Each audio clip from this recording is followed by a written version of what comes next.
नमस्कार, ये लाइव तस्वीरें आप हरियाणा के करनाल से दिख रही हैं। आपको बताना चाहेंगे कि प्रदेश के मुख्यमंत्री मनोहर लाल खट्टर आज यहां पर पहुंचे हैं। इस वक्त हम आपको ये लाइव तस्वीरें करनाल करन लेक की दिखा रहे हैं, जहां पर आप देख सकते हैं कि किस तरीके से अधिकारियों से बातचीत करते हुए जो मुख्यमंत्री हैं वो नजर आ रहे हैं। आपको बताना चाहेंगे कि मुख्यमंत्री जिला भर के अधिकारियों के साथ आज यहाँ पर बैठक की गई, जहां पर सभी अधिकारियों की आज उपस्थिति देखी गई और वहीं दूसरी ओर अपने अपने विभाग से संबंधित विकास कार्यों की प्रगति रिपोर्ट जो है वो कहीं ना कहीं मुख्यमंत्री को सौंपी है।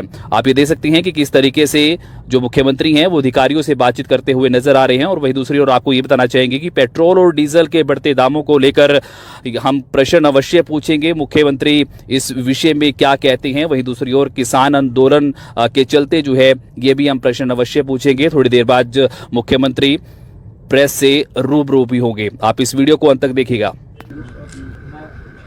सर, क्या कहना चाहेंगे, आज किन मुद्दों को लेकर मीटिंग रही? मित्रों, एक ये प्रोजेक्ट काफ़ी दिनों से पेंडिंग पड़ा था, जो कि ये करन लेक है, इसका विकास करने के नाते, इसको रिजुविनेट करने के नाते से कुछ सुझाव समय समय आते थे। तो एक मोटा प्रारूप हमारे अर्बन लोकल बॉडीज़ के सेक्रेटरी श्री एस.एन. राय और टूरिज़्म के हमारे सेक्रेटरी हैं एम.डी. सिन्हा, उनके साथ यहाँ के डिस्ट्रिक्ट एडमिनिस्ट्रेशन ने मिल करके एक प्लान यहाँ का बनाया है। और उस प्लान में उसी का आज एक प्रकार से डेमोन्स्ट्रेशन था सारे उसका। एक अच्छा मुझे लगता है टूरिज़्म के नाते से ये लेक का स्वरूप निकलेगा। लगभग 7 करोड़ रुपए का खर्च ये बताया गया है। तो इसमें जो भी टूरिस्ट इस नाते से, चाहे करनाल के हों, करनाल से बाहर के हों, हाईवे के लोग हों, उनके लिए अट्रैक्शन कुछ बने, उसके कुछ प्रपोजल बनाए हैं। एक साइकिल ट्रैक बनेगा, एक 2 फाउंटेन अंदर लगने की बात है, पानी लगातार इसमें बना रहे, चाहे जेलन से ये जो हमारी WJC नहर से, क्योंकि इसमें पानी साल भर चलता नहीं है, और जो बाकी समय रहेगा तो ऑगमेंटेशन कनाल से भी इसमें पानी जो है लगातार सप्लाई होता रहे। और यहाँ टूरिस्ट जो आते हैं उनके लिए सब प्रकार के रिफ्रेशमेंट के, सब प्रकार के कुछ दुकानों का भी एक प्रपोजल है, ताकि लोग मार्केटिंग अपनी कर सकें। और इसको किस प्रकार से ये जो साइड में अपना कौन सा रेस्टोरेंट है ओएसिस के साथ इसको नहर के ऊपर कोई व्यवस्था बना करके उसका जोड़ा जाए। और इसी प्रकार हाईवे के दूसरी साइड में भी टूरिज्म की 4.5 एकड़ ज़मीन है, वहाँ भी कोई एक लोगों के आते जाते ठहरते समय कोई एक स्थान विकसित किया जाए, ताकि हाईवे की दूसरी साइड दिल्ली से चंडीगढ़ जाते समय भी लोगों को कोई ना कोई सुविधा मिले। इस प्रकार का एक कंपोजिट प्रोग्राम, एक प्रोजेक्ट ये बनाने का विषय आया है। और मैं समझता हूँ एक अच्छा प्रोजेक्ट 1 साल के अंदर खड़ा हो जाए। सर, पेट्रोल डीजल के दाम लगातार बढ़ रहे हैं और आम जनता आप लोगों से उम्मीद कर रही है, यानी कि सरकार से उम्मीद कर रही है, किस तरीके से देखा जाए? देखिए, क्योंकि ये कोई अपने देश के अंदर तो पेट्रोल डीजल होता नहीं है, आखिर ये सारी चीज़ें अधिकांश इसमें से इंपोर्ट होता है। और इंपोर्ट होने के बाद उसके ऊपर कुछ ड्यूटीज़ भी होती हैं सेंट्रल गवर्नमेंट की, उन सब ड्यूटीज़ को मिला करके, और मार्केट के हवाले सारी चीज़ें हैं। डेली अप डाउन होता है, कभी महंगा भी होता है, कभी सस्ता भी होता है। चूँकि आज से 4 साल 5 साल में ये 70-80 रुपये से लेकर के, और कभी डाउन भी गया था, और अब ये 80-90 रुपये के आसपास पहुंच गया है। तो ये 10-15% का एक पिछले 4-5 साल के अंदर ही उछाल आया है कुल मिलाकर। अब ये देखा जाए तो ओवरऑल कोई बहुत ज़्यादा नहीं है, फिर भी हर जो पैसा जेब से किसी से निकलता है, आखिर हमारी भी इच्छा होती है कि ना निकले, कम रहे, तो उसके ऊपर नज़र तो रहती है सरकारों की। फिर भी सरकार का जो रेवेन्यू होता है, वो रेवेन्यू अगर किसी भी चीज़ में लिया जाता है, वो जनता के हित में ही आता है काम।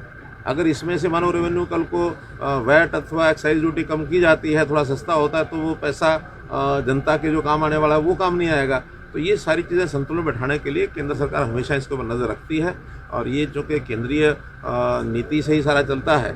स्टेट्स का जहाँ तक विषय है, हमारा वैट बाकी स्टेट से काफ़ी कम है।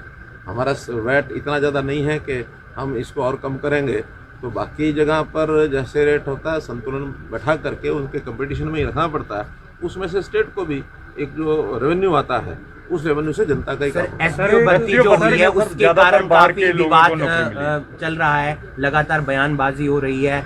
22 एसडीओ हरियाणा के हैं, बाकी जिलों के हैं, राज्यों के। देखिए, जो लोग इस प्रकार की बातें कर रहे हैं उनका असली चेहरा ये सामने आया है इस समय से।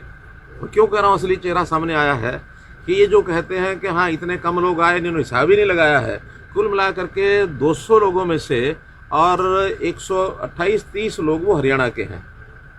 अभी अलग बात है कि अलग अलग कैटेगरीज में से हैं। रिजर्व कैटेगरी को तो ये अपना मानते ही नहीं है, यानी जितनी भी रिजर्व कैटेगरी है वो 100% हरियाणा से है, और 100% हरियाणा से आखिर इसका मतलब ये अनुसूचित जाति को अपना नहीं मानते, ये बैकवर्ड क्लास के लोगों को अपना नहीं मानते।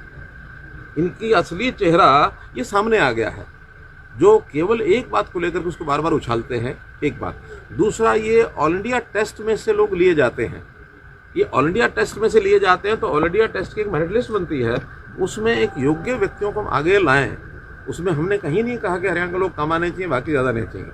सारे देश के लोगों में से लोग लिए जाते हैं, उसके अंदर हमारा रिजर्वेशन का अलग से कोटा है, वो पूरे के पूरे 100% लिए जाते हैं। इसलिए अगर हिसाब लगाना तो टोटल का लगाएं। लगभग 200 लोगों में से 100 से ऊपर लगभग 130 लोग हरियाणा के हैं। एकदम एग्जैक्ट संख्या मुझे ध्यान नहीं है, लेकिन 70 के आसपास ही बाहर के हैं। आप टोटल लिस्ट अपनी उठा करके देखिए। नगर निगम में घोटाला सामने आया कर रहे हैं हरियाणा में, किस तरह देखते हैं? हाँ जी, किसान लगातार किसानों का आंदोलन जो चल रहा है सर लगातार हरियाणा के अंदर। देखिए लंबा एक विषय चल गया है। अब चूंकि हम धैर्यपूर्वक इन सब चीज़ों को देख रहे हैं और हम समझा भी रहे हैं, हम बता भी रहे हैं हर मोर्चे पर कि ये तीनों जो बिल बने हुए हैं, इन तीनों बिलों में किसान का कोई नुकसान नहीं है, बल्कि इनके इम्प्लीमेंटेशन के बाद किसान का लाभ ही होगा। और चूंकि अब इनकी इम्प्लीमेंटेशन हुई नहीं है, हमने ये भी कहा है कि इम्प्लीमेंटेशन होने के बाद किसी भी विषय को लेकर के किसान का नुकसान होता है तो हम हमेशा तैयार हैं उन चीज़ों को विड्रॉ करने के लिए।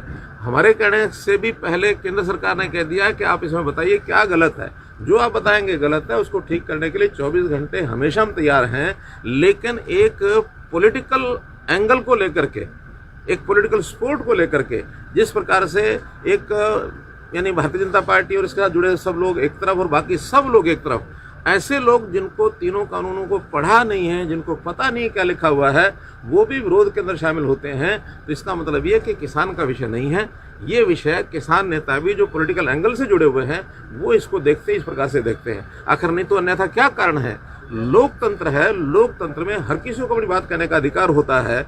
कौन सा ये लॉजिक इनके पास है कि हाँ इस पार्टी के लोग वो नहीं आएंगे, बाकी पार्टी को लोग आते रहेंगे?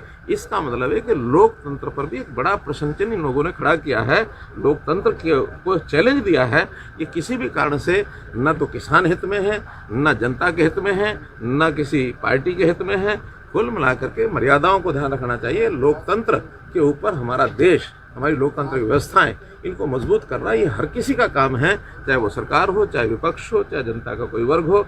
लोकतंत्र को अगर बचा कर रखेंगे तो हम बहुत अच्छे प्रकार से अपने जीवन को आगे बढ़ा सकते हैं। नगर निगम में गड़बड़ियों का मामला सामने आया है। नो ड्यूज सर्टिफिकेट जो था, हवाई अड्डे से सौगात देने की अब दोबारा से प्रयास किए जा रहे हैं। देखिए क्योंकि जमीन लेकर के उसका विस्तार करने की बात थी, उसको 3000 फुट से 5000 फुट का जो विषय था वो हमें ज़मीन चूँकि लेनी थी। ई भूमि के माध्यम से अभी 2 दिन पहले ही मीटिंग करके उनसे ज़मीन के रेट्स फाइनल हो गए हैं।